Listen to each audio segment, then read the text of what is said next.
Welcome to No Church Answers, a weekly roundtable Bible discussion for men. We're not pastors, just regular guys talking about scriptures and their own spiritual journeys. And now, here's your host, Bill Cox.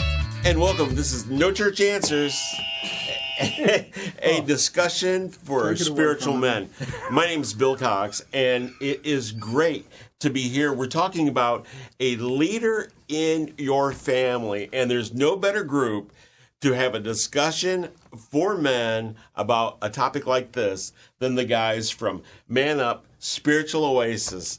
And at this time, I'm going to go ahead and introduce not only who they are, but what they do. I want to start with, he is a former world-class policy writer, a current professional gambler, our show producer, Mr. Steve Titch. Hello, Steve.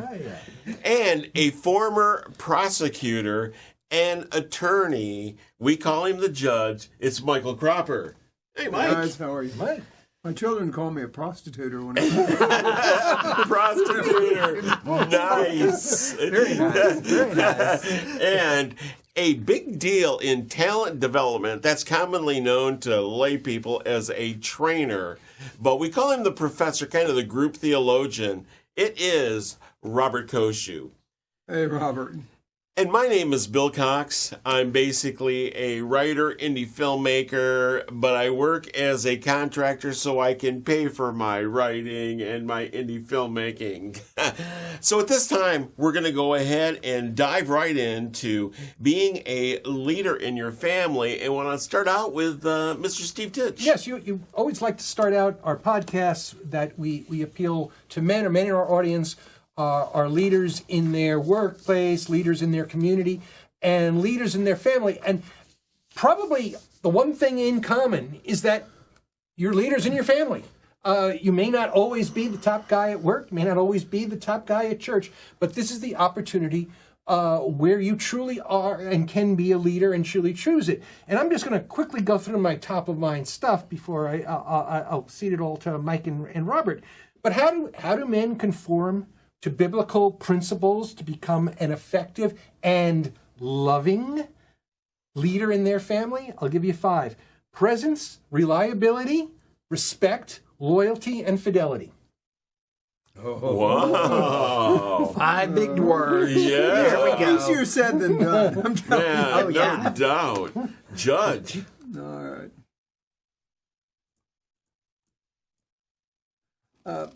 Leadership of the family, we did this in the other one. Began with Adam and Eve. God, We're always back at the beginning with our God history. There we go. There you are. It's The actually kind of rails funny, but already. anyway. God planted a garden in Eden, that's Genesis 2:8, and he assigned man to tend and keep the garden, Genesis 2:15. God observed Adam and decided that man needed a companion and a helper, Genesis 2:18. The Lord says, it's not good that man should be alone. I'm going to make him a helper. I'm going to make a helper comparable to him. That's very important, folks. I never really caught that until we were studying this and looking at for this lesson. Now, sometimes there's a blurring of the lines between the role of the woman and the man. And I personally believe Adam was puzzled about the role Eve should play. Men today are still puzzled about the role. This is good, folks. So when Satan tempted her, Adam didn't know what to do. He says, God, does she have as much authority as I do, or what? She's comparable to me. So he allowed her to take the fruit and eat it and then give some to him, and he took it also. Well, after they ate the fruit, folks, all of you know this. God told Eve that she would bear children because it brought sin into the world, and she would bear them with pain, and that Adam would be the boss. Genesis 3:16. And here's the words. As a result of Eve being persuaded by the serpent to eat the fruit, God said to Eve, I will greatly multiply your sorrow and your conception, and you shall bear children in pain, and your desire shall be for your husband. And folks, this is where we have a lot of our character and traits taught, and he shall rule over you. Genesis 3:16. So for thousands of years, man has been the leader in the family, but things have changed a lot today. And man can experience great animosity from his wife if he bosses her around in an unreasonable manner, right? We all know that. We've talked about that. So today we look at family leadership through a man's eyes, and we discuss the husband's role in leadership as a Christian father. Really cool. Excellent, Professor. Very nice, Steve. So I always think of this as two parts. And I think men today in particular struggle with these two parts. There's how do you lead your wife? And that becomes a problem because, as Mike has alluded to, and we've talked multiple times on our podcast, this ain't the day where the man went out and raised the money and the wife stayed home and took care of you. If you are blessed enough to live on a single income and your wife can stay home and take care of the kids, I am very blessed and happy for you. That is not a reality for the vast majority of American males today. Mm-hmm. So, guys, the first thing I will tell you is don't sit on the couch and yell at your wife to bring your adult beverage every night. Get in there and help. Presence, as Steve said.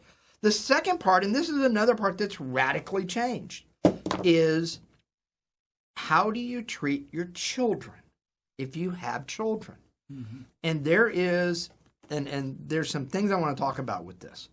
There are a lot of parents today that think their job and the way I'm supposed to lead my children is I have to be my children's best friend. And please, as an adult teacher of youth Sunday school, stop it now. Yes. They have no discipline. They have no other if you don't do that. Part of the exasperation, I think, is something we have to talk about. How do you lead your children and not exasperate them? And this is one of those, this is like the man lesson of man lessons, because as Bill said and Steve and everybody else, hey, guess what? We all have a family. If you're not married yet, you will one day. You know, and then even if you're not married, how do you treat your parents right now? You know, there is so much here to unpack. We could do 3 shows on this and not be done with it. Excellent. But we're not going to do 3 shows. We're going to go ahead. We're not going to do 3 shows on this. We're going to take a break, and we'll be right back. This is No Church Answers. Hi, I'm Bill Cox, host of No Church Answers and director of Man Up, Spiritual Oasis for Men. We hope you enjoy our show as much as we enjoy doing it. But our ministry needs your support if we are to continue to bring our TV show, our podcast, our live shows to men seeking spiritual refreshment. For as little as $5 a month, you can become a patron of Man Up Spiritual Oasis. Get more details at our page on patreon.com. If you would like to support us directly, you can make a contribution through PayPal at donate@manupmedia.org. All contributions are tax deductible. We're not pastors, just regular guys, so whether you're successful or struggling, we hope to bring you the good news of God's saving grace as we share our own spiritual journeys. Please consider supporting Man Up and No Church Answers today.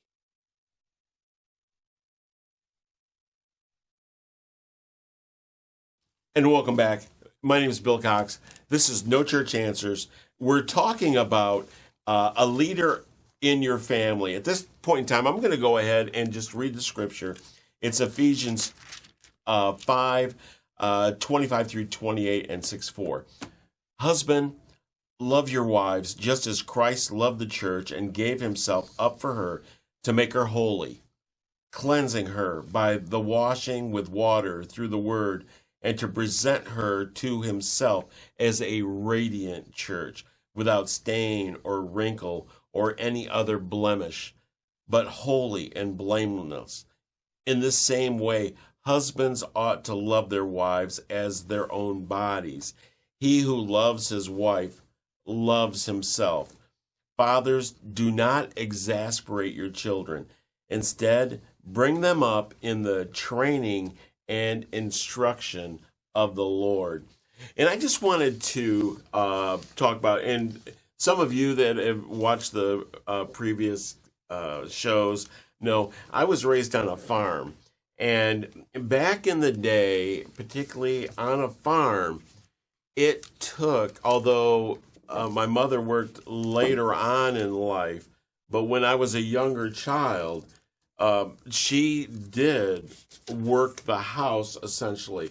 My dad worked at a factory, but also we farmed as well as my grandfather did. But it was necessary for that division of labor. And my dad didn't make my mom be a housewife. That is a role that she took. But my dad yielded to her leadership in the house. That was her, she was queen there. My dad basically took care of everything outside of the house. In a way, we had a hunter-gatherer in my dad, and we had a nurturer in my mother. And that's what it took to keep a family, a farm family of 5 going. I think nowadays the difference, though, is this. You don't have clear divisions of work, and we've made housework, I don't want to say easy, but we've automated a lot of it to the point to where it isn't necessarily, not only is it not necessarily work, it's not necessarily fulfilling either. And I think that's a big part of the strife and the conflicts that American families have today. And I didn't mean to take up all that time. No, but I'm going to simply say this, even step back a little further, because this is something you do not hear. Husband and fatherhood is a tremendous responsibility, and a cohesive family is crucial to a healthy, successful relationship with your wife, and certainly healthy and successful children.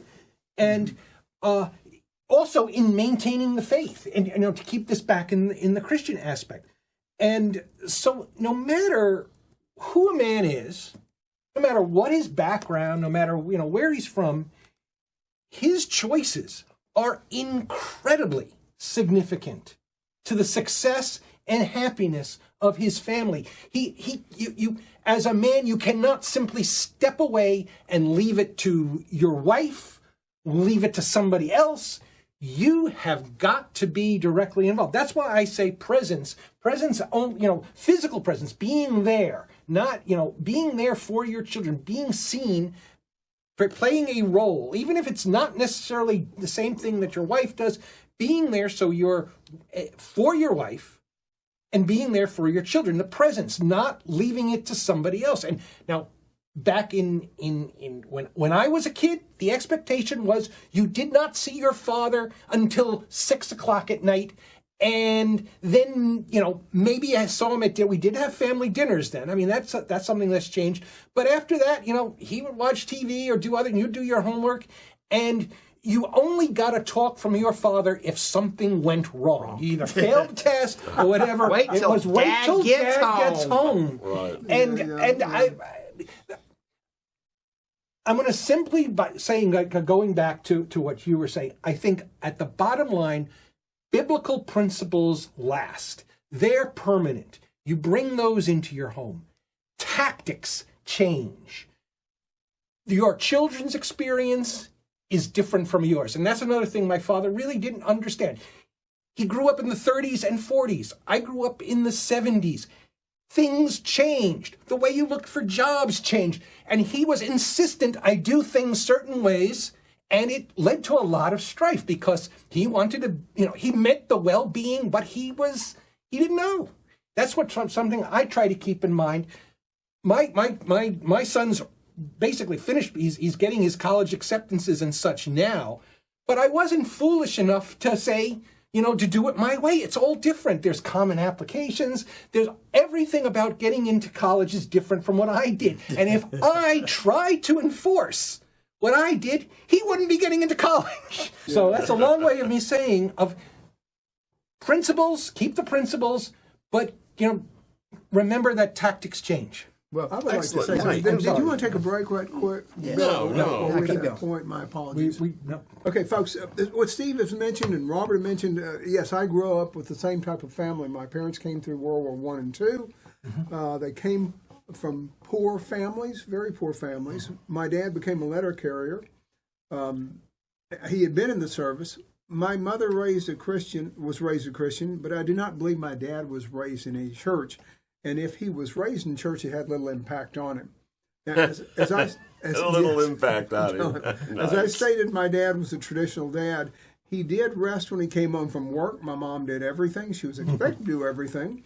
Now, I'm sure that he loved my mom whenever they met and married, but once they had myself and my brother, my dad became very self-centered and with his time and money, and they did not show love anymore.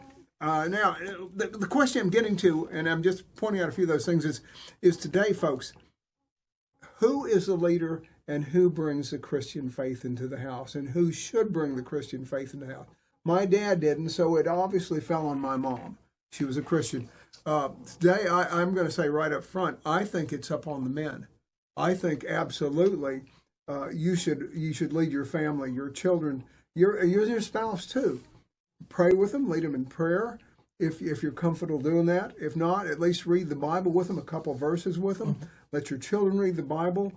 Talk about Christ, and then the most important thing, and I firmly believe this, folks, is take them to church. Well, this Yeah, is go one ahead, way go ahead. they stay It's in the modeling. faith. It's yes, modeling. yes, but Yes, it's what modeling because your when faith. your kids leave home, what they're going to run into is first of all, they're going to run into Very good, people yeah. who think they know a heck of a lot about religion and Christianity and Yes. never picked up the Bible or read one thing or just heard what they saw on television. And You they don't like take it. them Yeah, to they church. don't. You take them to church, and they learn things, and so they can have discernment. And so when somebody walks up to them and says, "Oh, you believe in that Christian stuff? Only stupid people believe in that." Well, you've exposed your kid to the pastors in your church, who probably are some of the smartest people they will meet. Your friends, your associates, and they will have, that Mr. Koshu, he's a smart guy. He's a Christian. Not really, but yeah. So they already know some of the basics of walking in, and I mean, but that's part of it. But they see you practicing the faith, and I never saw. My parents grew up Catholic. They never really went to church, but I never saw anything really active beyond that. So it's just one reason I probably was falling away from the faith for so long. I think it's all about modeling. You have to model that faith in front of your children. It's take them to church. Let them see you do service. We talk about, our annual church barbecue happens every year. And I'm there usually, this year may be a little different, but I'm there usually starting Saturday morning. And last time we did it, I showed up at 10 o'clock Saturday morning, and I left at like 8 o'clock Sunday night. And I cooked, but I watched my father do that for 30 years at his church, to where I modeled and was able to see it. So you see that modeling of the family, and I think that is one of the most important things that you can do from a faith perspective to lead your family. Well, we're going to go ahead and take a break. This is No Church Answers. We'll be right back.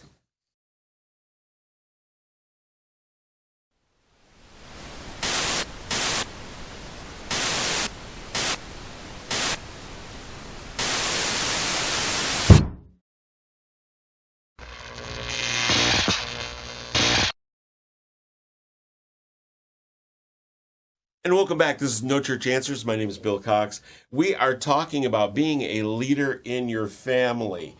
And the difference between the generations has been really evident, talking about with the fellas here from Man Up. The difference, my kids just moved out, so I just became an empty nester. And I tried my pay raise best. is what I just a pay raise until I had Time to raise fix also, their cars. Yeah. But here's the thing, where I'm at in my life. Although I tried to model and keep them involved in church, the decision is now theirs, and whether they come back to the faith, because I'm sure they're going to take a break. Because I'll admit, a bit of a taskmaster. I made them go, just like my folks made me go, and I appreciate that later on in life. But now it's on them. And, I have to trust them that they'll make the right judgment for their life. Because although I've modeled the best I can, I have to give it to God and let them hope that the seed has been planted, and I have to just trust that it will grow in them. And I think the big part about raising a child is when to let go. Yep. The part you mentioned, Bill, folks, you do raise your children, you model for them, and then you let them go, as Bill said. And this comes to the point at which, when are they going to remember what they were taught by you? Okay? Jesus gave the example of the prodigal son, where he left, he came to his father, and he asked him for his inheritance, went away and spent it and splurged all his inheritance on prostitutes, drinking, gambling, whatever he did, had what he thought was a great time, and then one day he was broke. And then he came to his senses after he'd been working in the fields, feeding pigs, husks and peanuts, whatever they feed, and he said to himself, I had it, my servants have it better than I have it right now. I should go back to my father, and I can work for him as a servant, and I'd at least have something to eat. Well, the same thing is true with us, folks. And in most cases, if the children don't keep going to church, many times, if and when they have a family, and I've talked to many couples, when they have a child, they will think back about what their parents did and raise them. Now, they have not lost their religion. They have not lost their faith in Jesus Christ. But like Bill said, and you've said, they may not attend church for a while because they're trying to figure out what they want to do, right? And you have to leave and trust that you presented them with the right word. Yes. Right? Yeah. Well, and I go back to, so I'm going to start with the secular story, but then wrap it up with the church part of it. So when my youngest son was at college, we went to the family orientation. And I'm in the bathroom, and there's just one guy, and he's talking about, well, I don't know what to do with my daughter. She won't sign the form, and I can't remember what it's called, but it's a form you sign for you to be able to access your children's grades. Mm-hmm. And she won't sign that, so I don't know what I'm going to do. And somebody looked at him and said, well, is she paying for college? Well, no, I'm paying for it. There's a simple answer there. If you don't sign that form so I can see your grades, have fun paying for school yourself. Absolutely. And it goes back to this, Proverbs 22:6. Train up a child in the way he should go, and when he is old, he will not depart from it. So we talked about, Bill stated, I made my children go to church. When my kids were in high school, dude, we're going to church. Get up and go. I don't want to go. Well, I guess you don't want to live here anymore. You don't want to, and there's some exasperation. You got to kind of play it a little bit. But I think it's setting the expectation with your child. Look, as long as you're living here, you're going to church on Sunday morning. One thing about that the fellows have brought up was about consistency. Yep. And if you want to do a consistency test on a, say, teenager or tween or a child to see if their parents are consistent or not, ask them a few questions, and if they say, my dad would never put up with that, that is a child that is getting consistent discipline in their life. And discipline is a bad word everybody uses.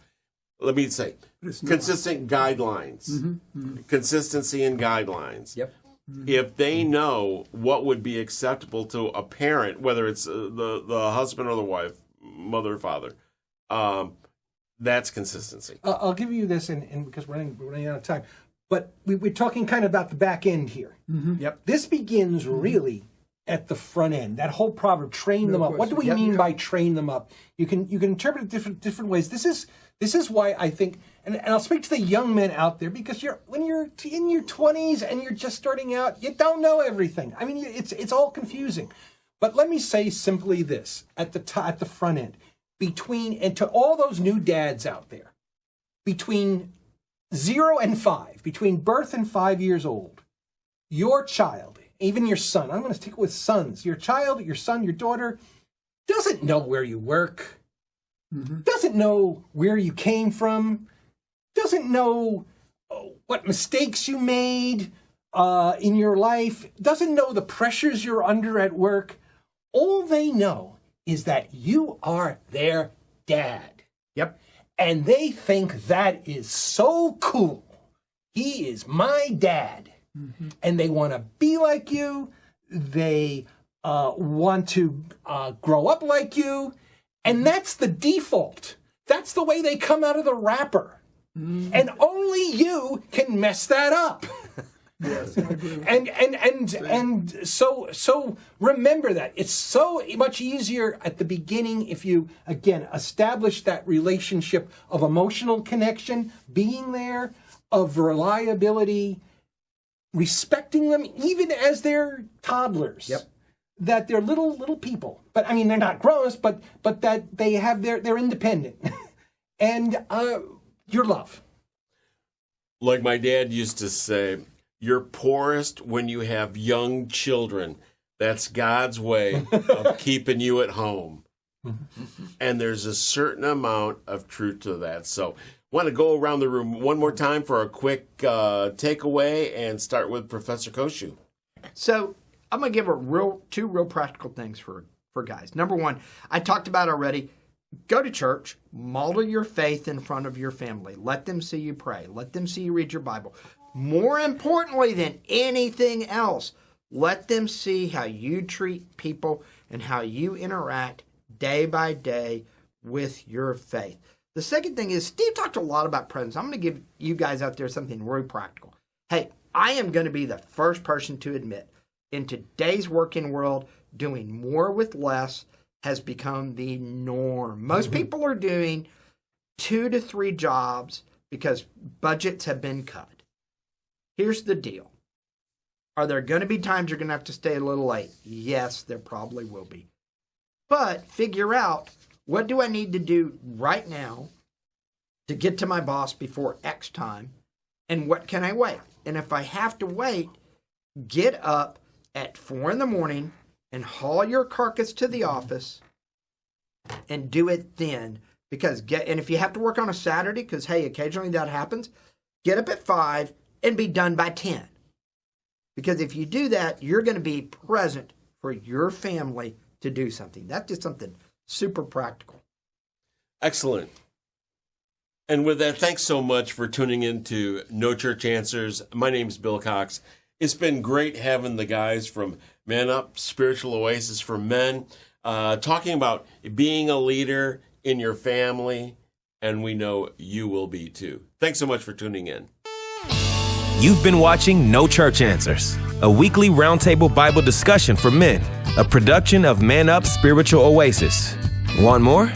Check out the Man Up Spiritual Oasis for Men podcast, available wherever you download your podcast. And to learn more about us and how to support our ministry, visit our website at www.man-upspiritualoasis.com.